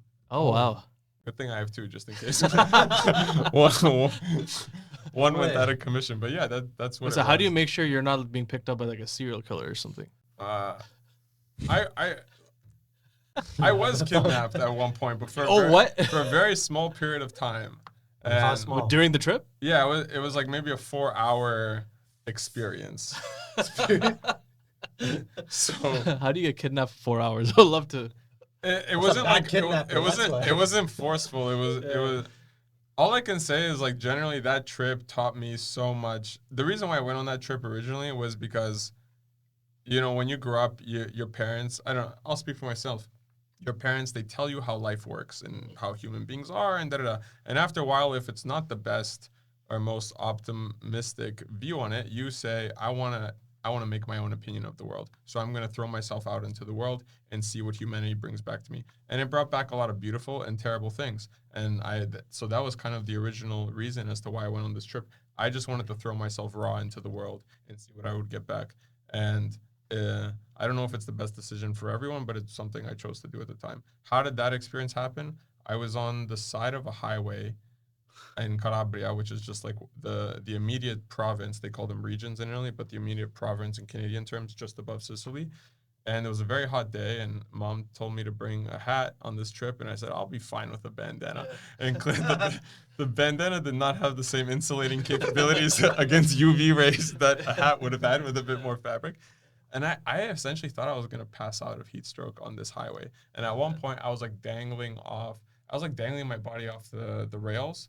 Ooh. And I was just holding my thumb out, like hoping someone would stop, right? I was just so tired and dehydrated because I was sleeping like out in the middle of the nowhere, behind gas stations, in construction sites if I found myself in main cities, like anywhere where I could feel somewhat safe and secluded from people to not be bothered in the middle of the night. Like you would just camp out and like sleep there? Yeah, like I would set up my tent behind gas stations off the highway in the middle of nowhere if I like really wanted to walk into the woods. If I was in a major city, like I would literally jump the fences of construction sites, sleep there till 5 a.m, and leave before the crewmen got there in the morning to start working. Yeah, it's very different from the person you see today. Right? That's a nice shirt you got there. Yeah, it's and basically how that experience went. Not to get into the details. I'm off the side. I'm off like a highway ramp, so the car is going at 130 an hour down the highway. It's a very slow day on a Sunday, and suddenly it stops about 80 meters past me, and it's reversing. Yeah. So already I knew like no one has ever picked me up having a second thought. You know, like most people will like drive to me, not like drive way past me and then think. So that means I obviously now thinking about it, he probably saw the condition I was in and maybe thought maybe I can take advantage of the situation, right? So I go in the car and like long story short, he asked me for money for gas, which is also a red flag. Like, why would you ask a guy who looks homeless for money? Like, right? Like, I'm a kid with shorts and a backpack, and I haven't like been able to like basically like clean myself properly in a way. Like, I didn't smell, but you get my point, right? Like, you can see you're a bit rough, and he asked me for money and I was like, yeah, sure. Like I have just this much money. Like I already set the limit in his mind. Like I don't have anything left. I can give it to you for gas. If we are like you said, you're going this far, I need to go at this in-between point. He says, sure. Next thing you know, we find ourselves on the other side of the country, which is not too hard to get to because it's only 2 hours.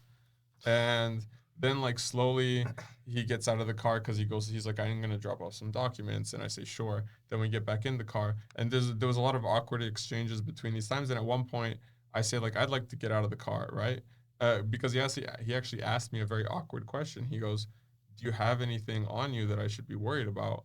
And so I'm speaking Italian to him and I'm like, sir, if you have any concern for your safety, please let me out of the car, right? Because I knew this was a very tense discussion that was gonna unfold. And his response is no. Right. So at this point, I'm like, he's like, I'm not going to let you out of the car. So I'm like, okay, at this point, like I'm being held against my will in this car. Right. And I don't know where we're driving. I also don't know where we are because we're on the other side of Calabria, which I had not planned or looked at the map as to what it looks like. And so you didn't know like where he was headed. You just like, I knew where he was headed, but he had told me that I just need to drop off these documents about 20 minutes east of here. And and it was like an hour and a half east. And at that point, I didn't exactly know what an hour and a half east of where my original trajectory was going to look like. And then we got there, and mind you, I didn't have a phone that was working at the time because I was paying for everything on my own, and I was broke. So I just downloaded fixed maps.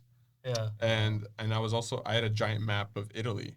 So I would use that map to like navigate highways and small roads. So you already kind of did a survival situation. But I had a credit card, so I could always like pop into somewhere, regardless if it's like a small shop, a gas station, and like buy something. Right, that was kind of what I did. So yeah, it was like between real like nature survival and like living a cushy life. But yeah, it was. And then, so how'd you get out of it? I opened the car as we were driving down a small, we call them, like they're villages, basically 4,000 people towns. I opened the car door and I'm like at this point I'm on fight or flight, right? So I'm yelling at him like slow down the car and let me out. And then I put my foot on the gravel that we're driving over, thinking, right, like at this point you're in fight or flight, so you just want to get out the car. You're not thinking about logic anymore. Neither I obviously wasn't thinking that logically at the time. You're just trying to do whatever you can to get yourself out of the situation. So I took the bottom of my shoe, the back of my foot, and I put it on his tire. Like I was trying to create friction on the tire so the car would slow down because he didn't want to slow down. And eventually I think obviously it was just like a very unsecure situation. Like one of your car doors is open, like one guy is halfway out the car and he's like potentially gonna roll over his leg and like then the car could tip or something, I don't know. So he eventually came to like a slower roll and I just jumped out. I just jumped out and that was it. And then we had an argument on the street for like a minute or two, and then he drove off and everyone came out of like the town. Like imagine you're in like some movie where it's like one main road for the whole town. Everyone comes on and they're like, what happened? And I started like yelling, like, because I'm in fight or flight mode, and I was just like, this guy tried to kidnap me, blah blah. And yeah, in the end I took a bus and I went back to a major city that was along the road, along the trajectory going north that I originally needed to. But yeah, I never told my mom that story until like 4 months ago. Really? Yeah, because your mom would probably be like, "You're never allowed at the house again." Or the hat. At that point, I had moved out. Like the moment that trip happened, I had moved out of the house like 4 months earlier, and I had never really moved back. So yeah, but I don't know why I never told her, but I never told her that story, and she got super sad. And I told her that story because it was actually a great story after. Like, anyways, I met some very kind people. So like, even though I went through terrible downs, I met some incredibly kind people that, unfortunately, these people I didn't take their contact, or I don't have them anymore because I deleted my Facebook. But I will find them again because I know exactly where they are the next time I go, and like I want to just visit them and give them back something because they helped me. It wasn't like a great deal of resources that they gave me, but it was just the experience and the kindness and the generosity and the acceptance that really touched me still to this day. And I feel it more today. Like I can look back on those experiences today and feel more of an emotional connection than 4 months after they happened, right? Because life just kept going. I was like, suddenly I was going to business school. Now I got accepted into business school, and I was moving to London. And I was just, life was just going, and I wasn't really like that part of my life had passed now, right? And now I need to move on into the next thing. Wow, that is. So, did you ever find out why he was trying to kidnap you? No, I didn't like hit him up in DMs on Instagram. It's Facebook. Come on. Hey, bro, quick question. I think he was just trying to get money out of me. He was either gonna like extort me, or he was just gonna like try and rob me of some sorts. Yeah, that's my general guess as to why he took me. I don't have any other thoughts as to why he would have tried. That is crazy. Yeah. But like, yeah, I don't take any of that experience back for the world. I'm glad I did it all, and I still talk to some people I connected with, some families that were very kind to me, and honestly, that trip restored my faith in humanity in general, because like, yeah, I think I'd gone through enough hard experiences in life prior to that I didn't have the most like optimistic view on just humans and life in general, like our society. And that experience was so real that like it just made me accept like life is super harsh, but there's beautiful things in it as well, and there's wonderful people. And you just have to like just be the best person you can, and naturally you will gravitate around these people, and they will gravitate towards you as well. Absolutely. So these people that you met, this was during your hitchhiking trip, and what's like I guess, maybe one story about like a super nice thing someone did during that? Yeah, I don't know of a quick way to say it because it's kind of a long context, but my first month, so when I first started hitchhiking, people look at you like like you no longer fit in the class of society you thought you were, right? Because they look at you as if you're homeless. They look at you as a terrorist, they're dangerous. Also in Italy, like they like to consume a lot of bad news about things. So they naturally think like you could be a terrorist, or like you could be some bad person, right? Especially if you're just out on like hitchhiking with a backpack. And generally like you're seen as like, it's not a second class citizen, but like at one point I was hanging out, I was just like sitting on a road looking homeless at one point, right? Because I was just like passing the day and thinking like, where am I going to go next? And I know this because I would then ask people like, hey, excuse me, because I'm looking for directions, and they ignore me, probably thinking I'm asking them for money, right? So immediately I knew what it felt like to be in the position of someone homeless. I could feel it, and people look at you like a second grade human. They do. And I've having felt that continuously for like the first 30 days, until finally I was outside of Rome. Rome has like a circular highway that exits across multiple other highways. And I'm at a gas station next to one of the circular highways. And there's this family that is like sitting on a bench having dinner outside the gas station. I just got dropped off there. I go to another table to pull out my food. And originally, like the father looks at me, and like I could tell his face gets kind of like a bit more serious. So he's obviously trying to estimate like what's the threat, who's this guy. Like he has two little kids with him, right? He has I think he had a 7-year-old girl and a 10-year-old boy or 11-year-old boy. In the end, he looks at me again, and he goes like, do you want to eat some of this, right? Like some of their food. And I was like, no, it's okay. Like I don't mean any trouble. Like I just want to be left alone, because I had such a terrible experience by being mistreated from people, right? Up until this point. So my mind frame is like that. In the end, he comes again. He's like, why don't you come sit with our family?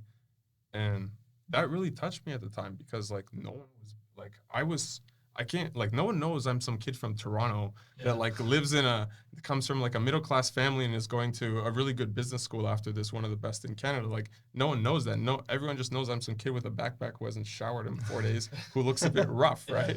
So that was touching. And then like he found out about what my story is and what I'm doing, and he's like, why don't you sleep in our house tonight, right? He was like, where are you going? And I was like, I don't know. Like, I'm just going up this highway. By the end of the night, I'm hoping to reach this small town. I'm going to sleep somewhere out there. And he's like, why don't you come with us? And, you can stay with us. And I remember he kicked out his only son out of his bedroom to make me sleep there. And now when I look back at that, I'm super touched. But at the time, I was just going through it, right? So, yeah, it was nice. No, that's amazing. And like, yeah, I guess you wouldn't really find people like that unless you're in a situation where you have to face those battles. And then if someone like extends a helping hand, it's probably the like Yeah, best like thing you everything can. gets amplified Yeah, depending on how low or high you are, right? Like absolutely. the smallest of lows will be amplified when you're in your highest of highs, and the smallest of highs will get amplified in the lowest of lows, right? Yeah. So what kept you going? Like before, like you met like I don't know, people like just curiosity and yeah, interest, and yeah, I remember like the fifth day of sleeping outside of this like beginning of a 90-day trip. I think I don't remember exactly what my thoughts were, but I had this vivid memory that I was somewhat second guessing myself and wondering like why did we do this? yeah, Like we're sleeping outside for the fifth night in a row. Like why did we choose to do this, right? Like what's the point of this again? yeah, Right? Because once you're in the challenge, it's like you now you second guess, now you question too. And I don't remember what I told myself, but I got through it. So part of it, I think I was just curious to keep exploring and keep moving. I think there was just this goal of like keep moving. I didn't have a plan as to where exactly. I knew I was going to exit Italy in a certain way, but the other 9 countries, I didn't have a plan of going to any of them in a certain pattern or order. I was just kind of doing what came naturally based on every day of the trip. And so yeah, I think I was just like young and you can say ignorant and curious and all these things that just led me to keep moving forward, right? that is amazing. And I think a lot of like I guess those life lessons also lead you to like kind of doing different things, even let's say trying entrepreneurship, for example, because that's not uh, easy or everyone's cup of tea to like throw yourself into the world of entrepreneurship and like figure things out and see where you end up. A lot like hitchhiking, I guess. But maybe you need to have a bit more of a plan in place, I guess. I think it's like all kind of like small pieces of a puzzle that kind of like you see the picture sometimes, and then some of the experiences from the past come along, and you know, and then yeah, like it's all kind of like part of the journey, and definitely like, everything that's happening, that's happened to you before, like kind of help you in certain situation in the future. So like in the process is like, why am I doing this? But like maybe in the future you will have something like a challenge that like if you didn't have this like previous experience, like you wouldn't just pass it. Like it would be like bigger than you.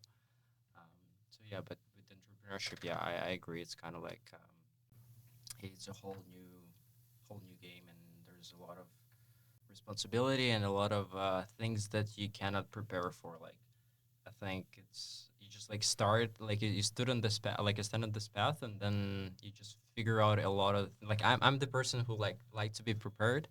Actually, like you wouldn't tell by the how does it called this survival camp, Yeah. but I was expected to be provided those things. Yeah. But anyways, like I like a plan, and like I need to like organize everything. But like with entrepreneurship, like no, but like I could spend like 3 years preparing for the entrepreneurship, and then like on the third month there's gonna be like something that come out, and you really just need to deal with it. Yeah.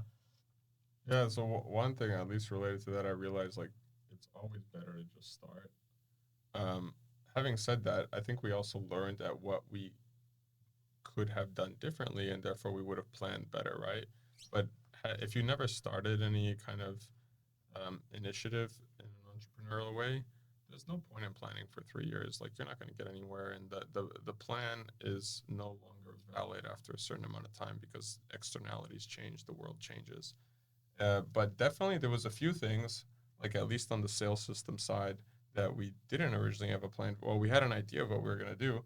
Now, obviously, we refined it a lot more. So there's probably things that we would have planned for that we hadn't planned for before in a lot more detail. And there's many things we would have not decided to put any thought into that we probably put a lot more thought into that we should have. And the point is, you don't know until you jump into it. So just jump into it, and then you'll iterate and find out.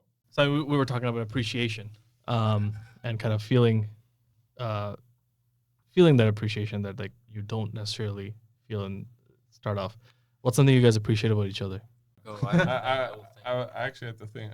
I'm still thinking about it, so I don't know if this is the biggest thing, but I think I appreciate that I'm different than you are, and you're very accommodating of it.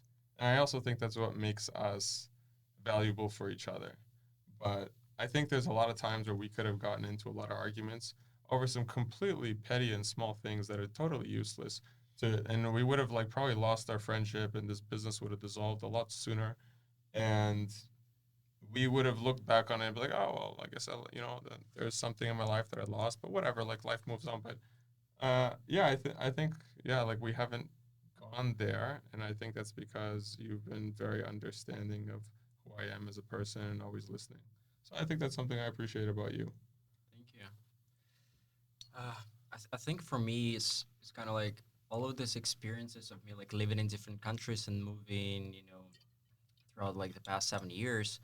Like I kind of like growing up, you have your groups of friends when at school, and you feel like, oh, like friends is such an easy thing to have. Like you kind of like you feel that like there's always gonna be a friend for you, but like then you realize that there are not so many occasions or opportunities in your life to have like build a really good friendships, and especially like in nowadays world, like you might not be that lucky to have a friend. And I think like with Luca, for example, like I just yeah, appreciate that I was lucky enough to like to meet him, and like I know that he kind of wishes the best for me, and I wish the best for him. And I remember that we there was like one situation in the survival camp where we were like hanging the backpack with all the food, so that the bear doesn't come in and eat everything. Yeah, you have to hang it above like a certain height. Yeah, like on the tree. Yeah. We were like together there, and I don't know like what was the discussion, but he was saying to me like, we were like joking about the bear, and I was like joking that, oh, like if you see the bear, I'm gonna just run away, and he was like, I, Alex, I will protect. Like, probably I'm gonna die, but like I will protect you with this like small knife, and he has like a very small knife like this. I mean, we were like joking about it, but like I knew that like he was serious. Like he would, you protect me, and I would protect him, and like this kind of relationship. It's just yeah, I cherish it. Like I know that it's easy to lose and hard to find. Yeah. Yeah, and I remember when I said that, I was like, for sure, I'm going to be incredibly scared. But I said, like, what kind of person would I be to run if that's one of my best friends? Like, and I forget about the business. Like, it's hard to find quality people in life. So when you found someone, like, try and stick by them if you think they have the values and morals that you also embody, and like make the most out of that relationship, right? And invest in it. And that's just like counter to what also selfishly I would like to remember of myself, like leaving someone behind, right? So It's special that you guys kind of found that bond, because I feel like it's hard to find, especially later in life. Like when you're in your late 20s, you guys are in late 20s, Yeah. right? Yeah.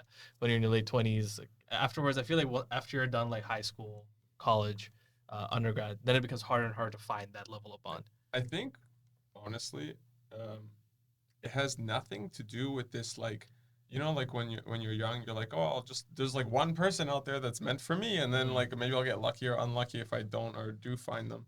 And I don't think that's what our relationship is. I don't think there's just this natural thing that brings us together.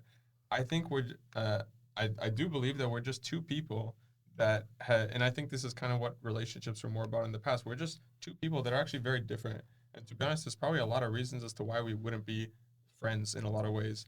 But we've consciously made a choice that we value each other's principles, morals, and qualities, and we want to build a stronger bond because we think it's going to be more useful to us, and we invest in that, right? Like, there's a lot of like, I don't think Alex and I are naturally the people that hit it off the best. Out of like everyone in the world that we could be friends with, like there's probably someone better suited for Alex, and there's someone better suited for me. But at the end of the day, not to say we don't hit it off at all, right? There has to be some level of chemistry, but I think there always has to be, just like in any relationship, a conscious level of like, why are we both in this, and what is valuable to us, and let's put in an effort even when we don't always want to try and make it work, right? And that's what it is. And I think that's the beauty, and that's like true sort of love and appreciation for someone else is, I'm going to stick in this for you or for something greater than both of us, even though it's not convenient or doesn't feel good right now, or the conversation is a conversation that I don't necessarily want to have, right? And so I think if we're always looking out for our best interests and trying to shoot for something higher than our own self-interest, then it's going to work out. but it's work. And even like I'm not married to Alex. I'm like Alex and I like girls, right? But like we have to take this approach where like we're trying to invest in our relationship. It's not 100%. just casually like, do I like having Alex in my life? Yes or no. And if I don't, then I guess I'll just X him out of my life, because you're gonna X everyone out of your life at some point, right? Because you're like nothing is sustainable and self-pleasing all the time. Yeah, there's no ideal relationship, right? Like you need to kind of if there was like only like if you were cutting people off with certain arguments, like you would be always yeah alone. As very well said. I think half the equation is just the grit and the will, the choice. Yeah. Yeah, choosing to be with with that person, whether it's a friend, a relationship, even family members at some point. It's like, I think at the end of the day, like what matters is having people in your life who provide some sort of value. Not to look at it in like a transactional sense, but more so like, do you help me grow? Do you help me like maybe relax? Do you help me put my mind at ease, or do you help me like build a business or something? There has to be some level of value, and that value can come in so many different forms. But at the end of the day, it's about like enriching my life in some way, and how can I enrich? And I have to be able to provide something that also enriches your life. And that's where like I feel like a lot of these relationships form. Anytime that's not happening, that's when you get into like toxic relationships, which are probably just better off just like uh, cutting off. Yeah, and I think in every relationship, there's also times where like you are providing more benefit to the relationship than someone else. Like it changes over time, right? The ratios of that change. And also, I think one reason why Alex and I'll speak for myself, made the conscious choice of like, I want to invest in this. I want us to remain friends in a business or out of a business, is because Alex and I share a lot of morals and principles. And the first thing to figuring out if you share them is to like define them for yourself, which I've been able to do over the last 4 years, like probably around, I think you kind of look back even as a teenager and you think, you had certain morals and principles because you kind of subconsciously live by them. But when you consciously actually become aware of like, this is what I stand for and I don't want to bend over on these particular things, and you meet someone who also shares those, then and maybe you realize that that's very scarce, then suddenly you realize like, okay, this is something I have to work at to keep together, because you don't find something like this often. 100%. I could keep talking to you guys for like the next 4 hours if I wanted to, but this is definitely our longest episode. So we're by far. Really? Yeah. Okay. Dude, it's at an hour and 50 minutes. Oh, I didn't realize it's been that long. I thought we were Might like just- hovering around the 120 mark. As No, far as we know, we yes. got 2 episodes in. But that's just saying, like, I'm having a blast, like, talking to you guys. Like, even beyond this podcast, I would just love to hang out with you guys, and like, because that's just kind of the energy you guys give off, for sure. Oh, he's like, let's go. ROI. ROI. Yeah, I've been computing the ROI of like. Sorry. But yeah, so let's to kind of I guess get into like the ending sections of our podcast. You guys talked about principles. What's like a principle you guys live by? We were actually like kind of defining when we were hiring an intern. We were like defining values and. Oh yeah, I remember this. Yeah, you remember like. Because it was odd, because like usually there's a company values, but like we're a startup. I don't have a company values section on my website. Like, there's a lot bigger priorities that I'm trying to figure out. Like define clients. Nonetheless, you have your internal values, which but you're not like publicly making a PR page for it, right? Yeah. Because that's not a priority. But yeah, I remember we defined the values. Do you want to go on? It was trying to remember, like there were like so many, like integrity. Yeah, I don't even remember all 6 that we listed at the time on that specific Notion page, but I think I can speak, but I'm happy for you to kind of give your thought on it first.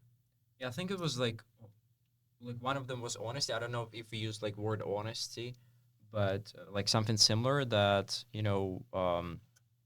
like we kind of we valued within the community, like within the relationship in general, like if you don't honest, I don't think you can build anything on it.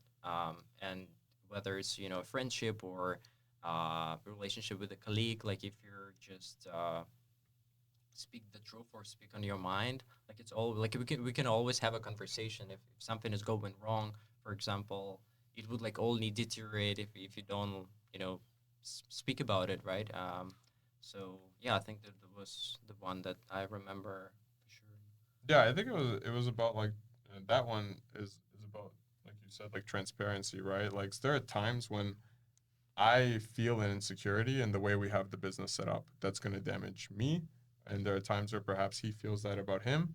And one way is like never talking about it. And eventually that insecurity will pop up, right? And you will react and behave in accordance to that insecurity. And that's going to totally ruin the relationship because suddenly you're going to have problems about things that are not even related to that insecurity that they don't even know exists in the first place, right? And all these other things are suddenly going to become problems. And I, in order to prevent that, like we're just honest. Like I tell them, like, okay, I see this as a conflict of interest, right? And this is gonna go wrong, and so yeah, I think that's one of the main things we value about each other. Another principle is I think I'll just give you kind of an umbrella term. Like we're fairly conservative minded as people. Like we want, like we want families, we want kids.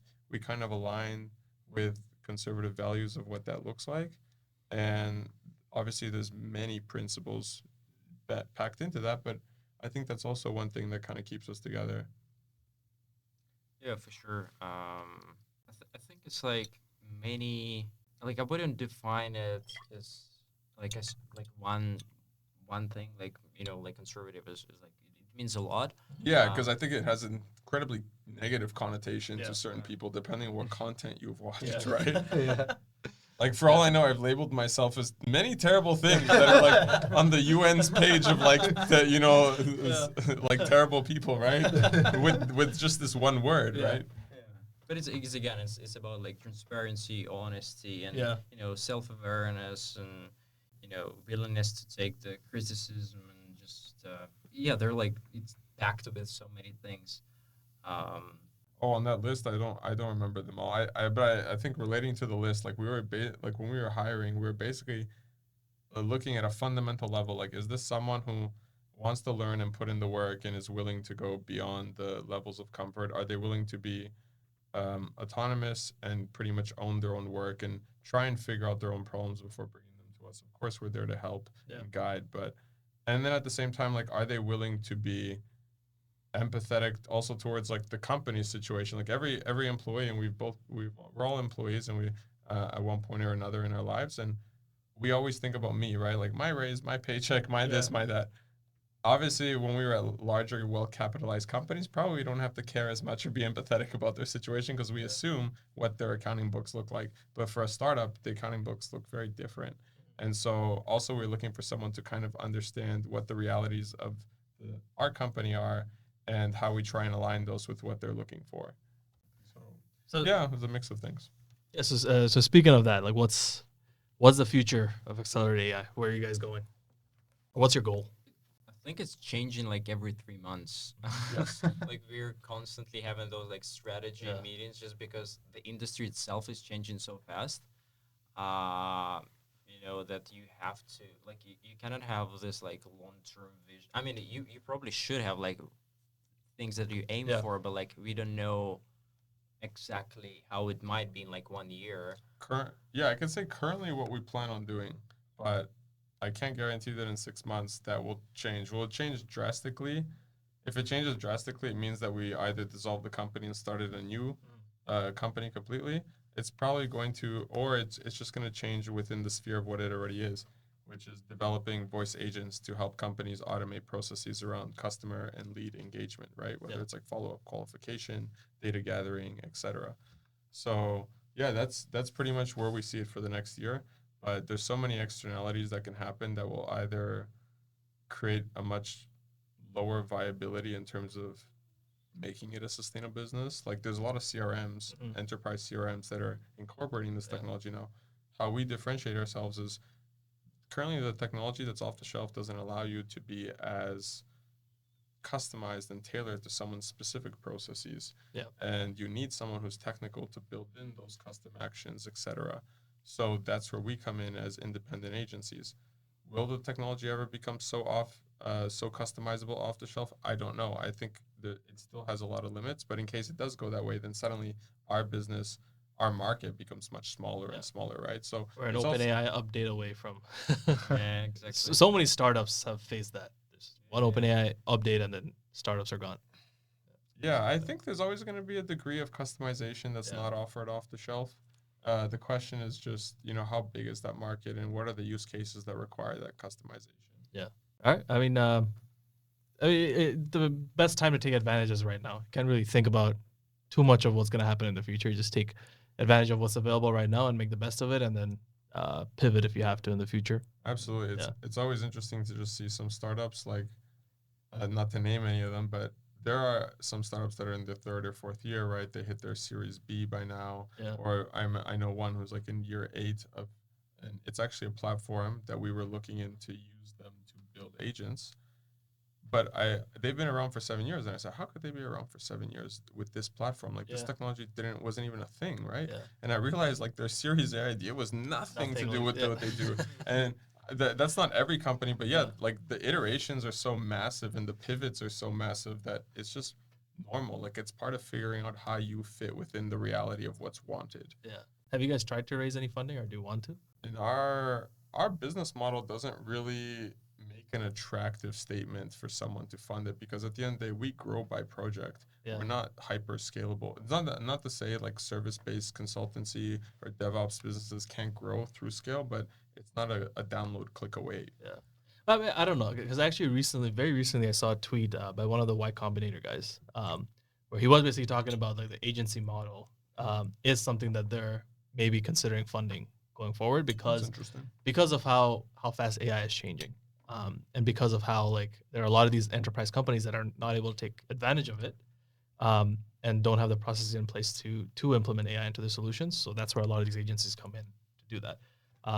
The business model you guys have is probably kind of a good one to go through. Yeah, I don't think it deters everyone from investing, but I think the average VC is not looking for an agency, right? Yeah. There's no scalability there. But if based on what you're telling me, like there is some class of investor that would, prioritize that type of investment. But yeah, it's not something we really looked into so far. I mean, we're open for it, but like we haven't really looked into it. We also wanted to be more in control at the beginning and see how fast we could scale it ourselves before wanting to invite anyone in. And then I'd also be curious to understand like what, based on what you listen to, what are they actually looking for in terms of criteria for like what's a competitive investment to get into, right? Because as an agency, like are they expecting them to have IP? Because most of the time your asset is, in every company, the asset's the people, but I'm not developing a SaaS, right? Yeah. I'm developing one project at a time that takes a different shape or form. You can productize it and template it to a degree, but there's always some level of tailoring for each project. Yeah. I have no idea. It was one tweet, but I think, we can probably look into that, see what they're... We will. Look into it. I think the business model makes sense, right? Like it makes sense, and I think for investors are probably realizing that too. Like, especially in like, because now anyone can build anything, or for the most part, like they can build really cool things, but at the end of the day, it's all like built on top of like a really good AI model. And if you can do it as like a service to other enterprises who can make use of it, I think it goes a long way, because a lot of old school enterprises still don't have like the capability or the in-house team to build those out, to build out those like AI technologies, because they're still relying on like old technologies, and there is a lot of opportunity there. All right. Oh, wow. We're at the 2-hour mark. Anything else from you? Nah, just closing remarks. Thank you, Alex and Luca, for coming on the pod. Learned a lot of things, and hopefully we can stay in touch after this as well. Yeah, I feel like we need to have you guys back for an episode 2, like just to have like more philosophical discussions on on society and like everything else, travel, and everything that you guys did. But thank you for coming down, and we've been trying to plan this for a while, so I'm glad we got to like get you on the podcast. Anything else you guys want to plug on the podcast? It's always good. Like I'm happy to be here, because I think discussing those topics, of course, like those topics are not new, and everybody probably talked about certain things that we talked today. But I think like the more we kind of have those discussions, I think the more value we create, and probably like someone might hear something from this particular podcast that touched them. So yeah, I'm glad we had this podcast, and I'm happy to come for more. Yeah, likewise. I'm glad we shared the moment, and if even just like a recent small experience this morning made me further focus on is just that like we always need to maintain a discussion among society about whatever topic it is, right? Like once that discourse ends, suddenly you've entered a reality of some form of totalitarianism or some form of control where freedoms of opinion are not allowed. And as soon as that starts to happen, like I think humanity starts to become very divided and loses its natural way of being cohesive in a sense, and that's sad. So yeah, I think these things are important, and even if we didn't touch on like super detailed points about certain controversial topics, I think it's important that you can talk about anything.